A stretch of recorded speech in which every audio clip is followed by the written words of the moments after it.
காஞ்சிபுரம் சங்கர மடத்தில் மகாபெரிவா திரு நட்சத்திரத்தினை ஒட்டி தங்கரத உற்சவம். பல்வேறு மாநிலங்களில் இருந்து ஏராளமான பக்தர்கள் தரிசனம்.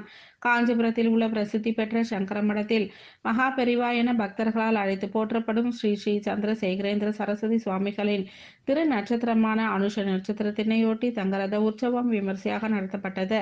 இதில் பெரியவா பிருந்தாவனத்திற்கு காலை முதல் சிறப்பு அபிஷேகம், ஆராதனைகள், தீபாராதனைகள் நடைபெற்று இரவு தங்க ரத உற்சவம் நடைபெற்றது. இதில் மகா பெரிவா திருவுருவ சிலையை தங்க ரதத்தில் எழுந்தருள செய்து பிருந்தாவனத்தினை 3 முறை வலம் வந்து பக்தர்களுக்கு காட்சியளிக்கப்பட்டது. இதில் கலந்து கொண்ட பக்தர்கள் அனைவருக்கும் பிரசாதங்களும் வழங்கப்பட்டது. இதில் சங்கரமடத்தின் ஸ்ரீ காரியம் செல்லா விஸ்வநாத சாஸ்திரி, மேலாளர் சுந்தரேச ஐயர் உள்ளிட்ட பலர் கலந்து கொண்டனர்.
முடியட்டா.